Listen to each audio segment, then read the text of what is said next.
Good morning mga idol! Sa mga hindi pa nakafollow sa ating mga social media, ito ang Facebook natin, YouTube channel at TikTok. For today's video mga kalapkits, araw ngayon ng Martes. Dahil Martes ngayon, imimidtos natin si Mamba. Yung nag-iisang panlaban natin dito sa BBC. At good news, live pa rin siya. Next Friday, kargahan, 4th lap na ng BBC sa Albay, Legazpi. Tama ba? Albay, Legazpi na? Ang bitaw? Ay, mali. Tama. Ay, tama. Albay, Legazpi. Legazpi, Albay. Nasa almost 300 na yun, oh. Nasa 300 plus kilometers na yun, mga kalapatids. Sa Friday, kargahan na. 4th lap ng BBC. Live pa rin yung Warriors natin, mga kalapatids. Si Mamba. Itutos natin siya dito sa C5. C5 ba C6? Di ko maalala kung saan ibibitaw ng kapatid ko. Basta ngayong araw, ibibitaw natin siya. Ipapagpag natin yung kasukasuhan. Ito si Mamba, mga kalapatids. Naka-ready for take-off na siya. Naka-ready na siya. Hinawakan natin yung katawan niya kanina. Ino-observe natin siya. Goods naman ang kanyang kondisyon, mga kalapatids. Kaya i-mid-toss natin siya sa C5 or C6. Di ko na alam, bahala na yung kapatid natin kung saan siya ibibitaw. Para masanay siya ng solo-solo training or mid-toss, mga kalapatids. Kailangan natin siyang i-mid-toss ng i-mid-toss para mabatak at lumakas ang kanyang baga. Kailangan malakas yung baga ng ating Warriors kasi malapit na yung tawid dagat. Pero hindi muna natin iisipin yung tawid dagat, yung Kalbayog tsaka Tacloban. Siyempre kailangan makalusot muna siya dito sa 2 lap. 2 lap pa eh. Kasi yung karera sa BBC, 7 laps to, mga kalapatids. Ngayong Friday, kargahan, pang 4th lap na. Since 7 laps yun, pang 4th lap pa lang tayo. Nasa bandang kalagitnaan pa lang tayo, mga kalapatids. Meron pang... Eto, pag nakalusot siya dito sa Albay, may Matnog pa, may Kalbayog, at meron pang Tacloban. Medyo malayo-layo pa, mga kalapatids. Si Mamba ang inaasahan natin. Naka-entry to sa lahat ng palaro sa BBC. Kaya pag ito nakalusot, nako nga naman, talaga nga naman.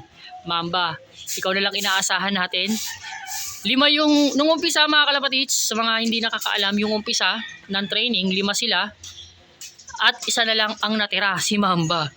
Pero nilalaban pa tayo ng ibon natin, mga kalapatids. Kaya bibigyan natin siya ng pinakamagandang kondisyon na kaya nating ibigay sa kanya. At yung mga training at preparation na kailangan na ibigay sa kanya, gagawin natin, mga kalapatids.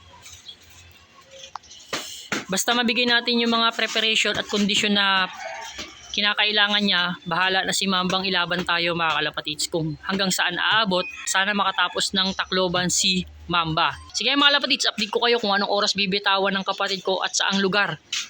At kung anong oras darating si Mamba. Sige, mga kalapatids, let's go! Yung kapatid ko, mga kalapatids, nag-chat na sa akin. Binitawan niya yung Warriors natin or si Mamba dun sa C6. Nirelease niya yung Warriors dun ng 1:15 PM. Estimated natin, mga 30 minutes lang liliparin ni Mamba yung C6 papunta dito sa kulungan natin, mga kalapatids. Mga 20 to 30 minutes para makita talaga natin na good condition si Mamba.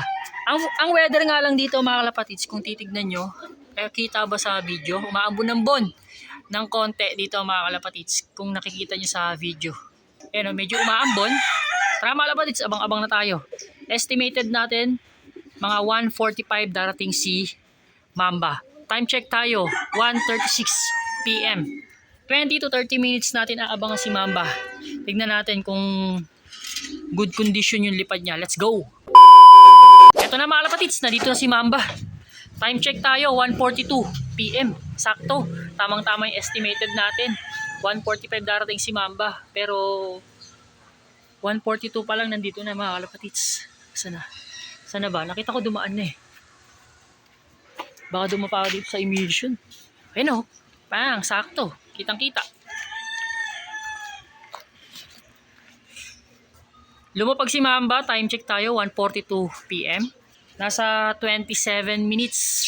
Nilipad yung C6 papunta dito sa kulungan natin.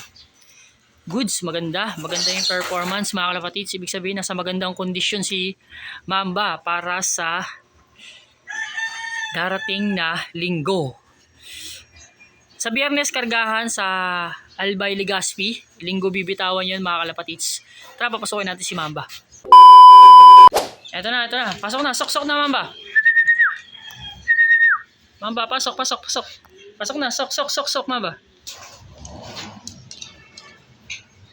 Yun.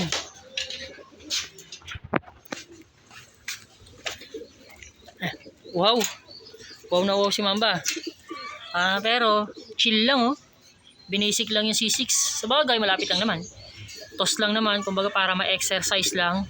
Para makita natin yung kondisyon kahit papano mga kalapatids.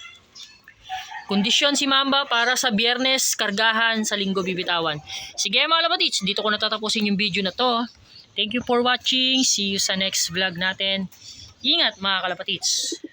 God bless.